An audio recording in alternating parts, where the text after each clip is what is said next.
What's up, you guys? This is Shredder here, and welcome to the Level Infinite Show. In today's episode, we're going to explore the world of marketing your podcast to the world and specifically to the greater public.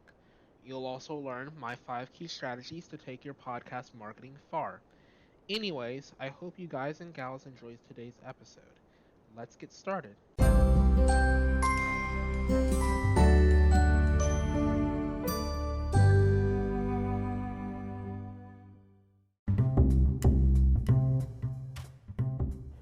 When you first start your podcast, you'll need to be smart about 3 things: the name, the description, and logo. You may be asking, how does this relate to marketing? Well, being smart about these things will help boost your show to the top of the search results, making your show more discoverable at any stage in your podcast life. It also will make the difference with SEO, search engine optimization. If your SEO is good, people who search for your show or similar shows on search engines like Google, Bing, or Yahoo, yes, Yahoo still exists, will be able to find your show on those search engines much more easily. Having a good SEO takes you to my first strategy. The first strategy is to pick a name, logo, and description that will make your podcast search engine optimized. It will also help you to pick a name that is catchy, easy to remember, and that is not a tongue twister. Like the Level Infinite Show, for example, is easy to remember and catchy. There is some debate about whether or not it is a tongue twister. However, never use the same beginning letter unless you can be sure it won't draw confusion. Rhyming words can be useful here. Never include podcast in your podcast title. This sounds good, but it makes the algorithms throw you farther to the bottom of the list with your show. The algorithm doesn't really like this anyway. As always, make sure your logo and description are good as well. The description should not oversell, but should also try to stay away from telling too little, as they might find it clickbait if they found your podcast does or doesn't do something that you left out of your description. Generally, a good description is 200 words or less. Lastly, the logo is key. In fact, it's required in many cases. The logo can also draw listeners' or viewers' attention to your show if you make it attractive and easy to read and view. My second strategy is social media presence. Having a very good social media influence is great to have for making a successful show. Having a Facebook and Twitter are not required, but it is common sense to have them so that people can reach out to your show. If you use hosting platforms like Anchor FM, you may already have a voice message line or link where people can send a voice message to your show.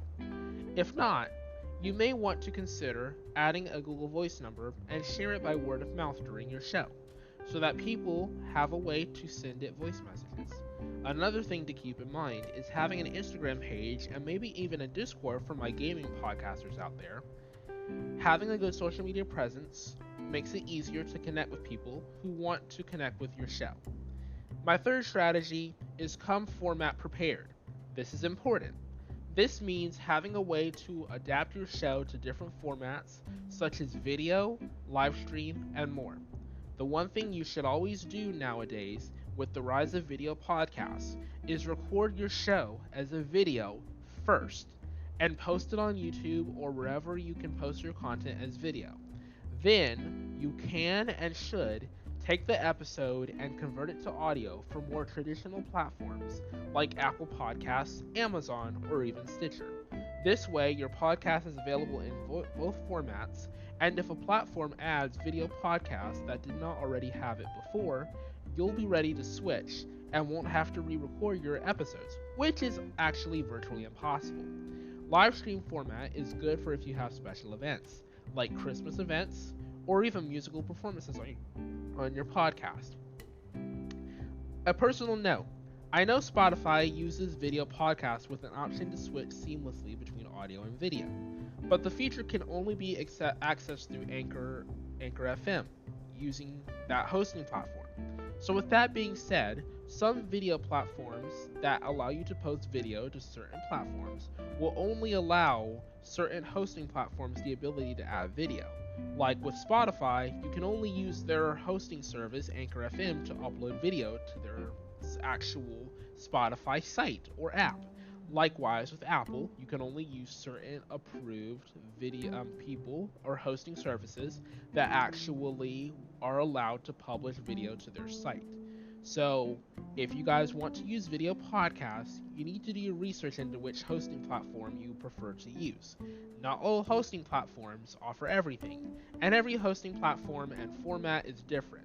So do your research and do your due diligence before actually starting a podcast to find out which hosting platform works best for you.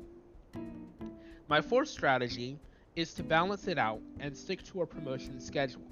This means that you shouldn't be tweeting a podcast advertisement every hour.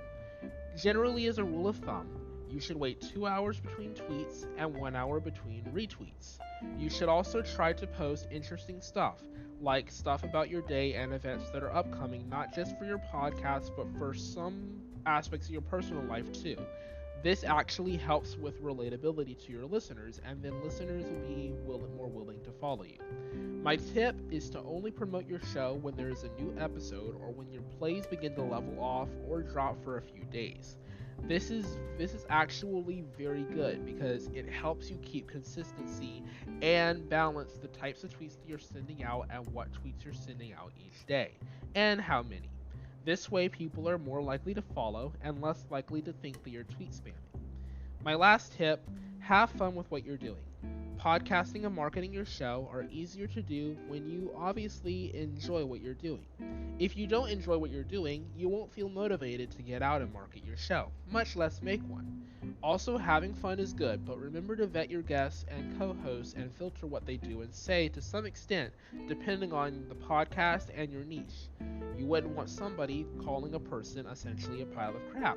That would turn people off and they wouldn't want to listen to your show.